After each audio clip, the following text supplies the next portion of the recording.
Welcome back, my friends, to another video here on the channel. Today, we got some more Call of Duty Modern Warfare multiplayer access, early access, that is, thanks to Activision and Infinity Ward for flying me out to Los Angeles to go and play the game early, to get hands-on early, capture some gameplay for you guys, and be able to make these videos for you guys. I'm super honored that they invited me. I'm super stoked that I was able to attend, and the game is great, man. If you haven't heard all from me in all my other videos yet, I mean, I had the time of my life. I'm having the time of my life creating these videos for you guys right now, and I cannot wait to get hands-on again. I'm having mad withdrawals, even though I only played it like a couple days ago or whatever.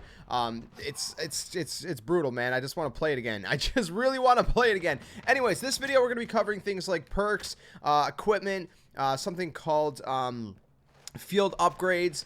We're going to be talking about very briefly operators. Now, I can't show you guys any of the menu stuff, which is why we're only going to be talking about it, but enjoy the gameplay that I throw up on screen from the multiplayer reveal.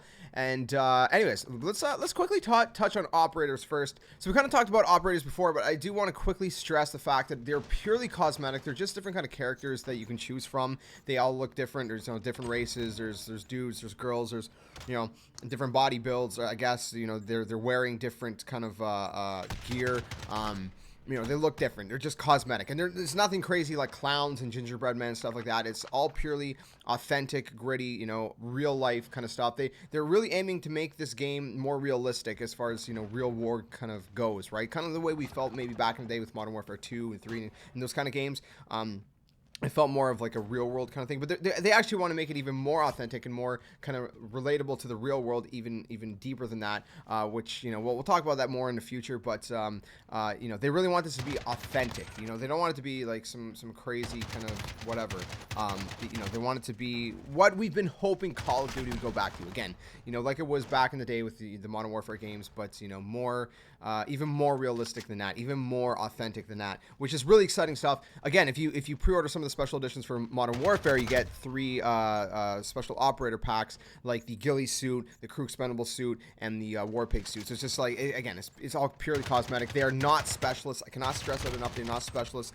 So that's enough for operators. That's going to lead us into the next section, which is actually about field upgrades, which field upgrades is something that you have to earn. So there's kind of like a meter when you're playing the game, and you can kind of see at the bottom right corner, there's a meter.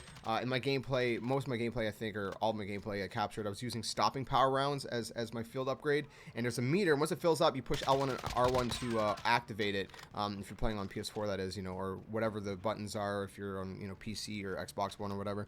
And that's what you do to activate it. So it's not a specialist ability or a super power, or whatever the frig you want to call them. It's nothing like Black Ops 4, Black Ops 3, or Infinite Warfare, or any of those games. It's not how it works. They're completely different. So again, like I said, one of them is stopping power rounds, which if you guys don't know what those are from past games, basically you reload your gun with stopping power rounds that deal extra damage. So you essentially deal extra damage to the enemy with that. Another one is munitions box, which it deploys a box of ammo, grenades, and weapons for you and your teammates. So it kind of gives you extra ammo for, again, you and your teammates. The recharge rate for this one is called medium. That's what they're classifying it as, so it refills at a medium rate. We got a recon drone, which is a remote controlled drone that marks enemies, equipment, and vehicles in the world. So I don't know if you guys remember, there's been recon drones. I can't remember which Call of Duty it was. I'm drawing a blank right now, but there's a recon drone. Basically, you fly it around, you can tag the enemies where they're at. That's basically how this thing works. And the recharge rate for this is actually slow, so it recharges slower than the munitions box, for example, right?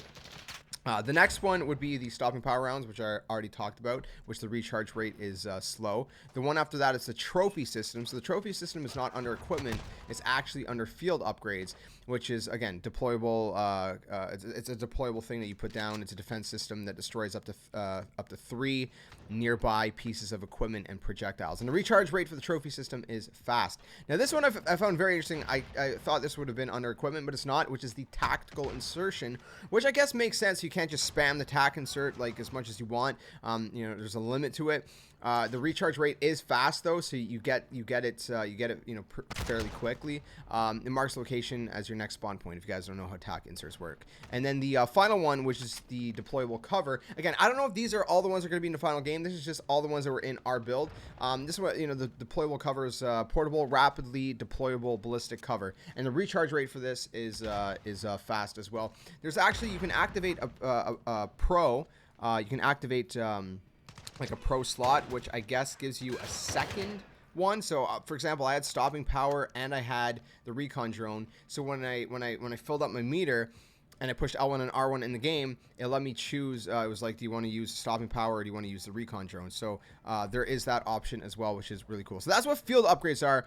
We're gonna move over to perks and equipment as well here. I don't want to take too much of your time. I'm trying to go through this as fast as possible, but I want to give you guys as much information as possible as well. So if we go over to perks here, again, you guys can't see it, but I'm looking at it. We got double time, which is triple the duration of super sprint and full refresh super sprint on kills. So super sprint is if you double click the left stick, you can sprint even faster. So you got your normal sprint, you double click the left stick and you sprint double as fast, which kind of puts your gun up to the side, which kind of, I guess, gives you a little bit more of a delay when you want to bring your gun back to kind of shoot. And it doesn't last forever either, but if you use this perk, it'll triple the time and full refresh super sprint on kills every time you get a kill. Now this is under the perk 1 slot, by the way, in case I didn't clarify. The next one is EOD, which is take reduced damage from non-kill streak explosives and fire, hack enemy claymores, proximity mines, and C4. We got scavenger, self-explanatory, resupply ammo from dead enemies. Tracker, which again should be self-explanatory. Enemies leave behind trails and death markers. Increase crouch movement speed by 30% as well. And we got tune up, which increases the charge rate of field upgrades by 50%. Then for perk 2, we actually have Ghost, which is undetectable by UAVs, radar, drones, heartbeat sensors. Yes, heartbeat sensors are returning. High alert is the other thing that you're undetected by. Hide the death markers of enemies you kill. There's, of course, Hardline, which your kill streaks cost 1 kill less. We got Kill Chain, which kill streaks earned in your current life earn kill credit for other kill streaks. So let me quickly clarify that if it didn't make complete sense.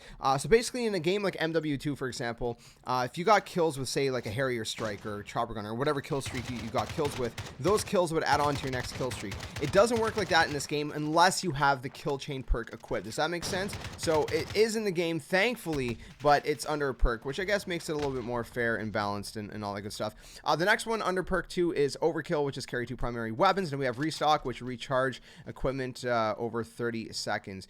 Then we got the perk 3 slot, which is amped, faster weapon swap and rocket launcher reload speed. We got Battle Harden, which is reduced strength of enemy flash, stun, and EMP effects. We got Cold Blooded, which is undetectable by AI targeting system and thermal optics, immune to snapshot grenades. We have High Alert, which is your vision pulses when enemies outside of your view sees you. We got Shrapnel, which is spawn with an extra piece of lethal equipment, explosive damage, delays enemy health regeneration. And then finally, the last one we have is Spotter. See enemy equipment, field upgrades, and kill streaks through walls. Mark them for your team by looking at them while aiming down sight. So those are all the perks, at least in the build that we played. I don't know if there's going to be more.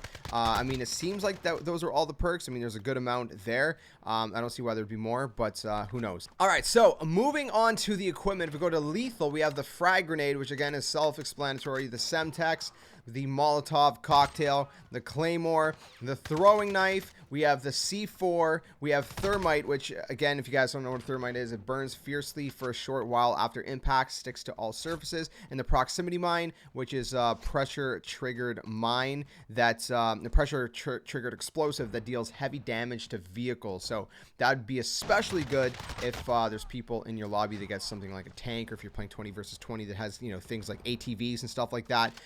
Those would be very good for that. So then we got tactical, which has flash grenades, smoke grenade, stun grenade. We have stim. So it is worth noting that stim, it doesn't work the same way. Well, it works the same way as games like Black Ops 4, but health regeneration is actually automatic in this game. So stim is just if you want to basically make that process instantaneous, if you want to heal like instantly instead of having to wait however long it takes to heal, right?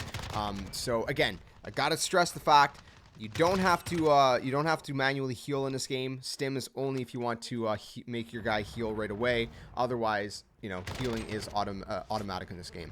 We have the decoy grenade, which is a counter intel grenade that stimulates fake gunfire and radar signatures that confuse the enemy. So if you just want a decoy grenade that's, you know, if you don't want to use your actual grenade, then that's possible. We have the gas grenade, which explodes on impact with the ground, releasing a lingering cloud of tear gas that causes slowed movement, blurred vision, and coughing. We have the snapshot grenade, which provides a momentary glimpse of enemies within the blast radius. So that's pretty cool. And then we got the heartbeat sensor, which is returning, which is a tablet that displays rough information about nearby enemies. So that is it, my friends. That is all the lethal, the tactical equipment. That's all the perks. That's all the good stuff, the field upgrades in Call of Duty Modern Warfare. Let me know what you think about it all in the comments below. Let me know if you guys have any questions about the game, and I'll do my very best to answer them to the best of my ability. Again, I don't know if there's going to be more to any of these categories in the final game. You know, I think that there's enough in the version that we played that it would be, you know, satisfying. It'd be, I don't expect more, is basically what I'm saying. I think it's sufficient as it is. But you know, who knows? Maybe the devs will throw a couple more for each category. Maybe they won't. I would assume that it is, you know, all that we're gonna get. And again, it's more than sufficient. There's no reason to complain. We got lots of options, and you know, I'm satisfied. But I don't know. Let me know what you guys think about all this in the comments below. If you guys enjoyed the video, smash the like button, subscribe, comment, share, and all that awesome stuff. Because you guys will see another one like always. Until then, game on.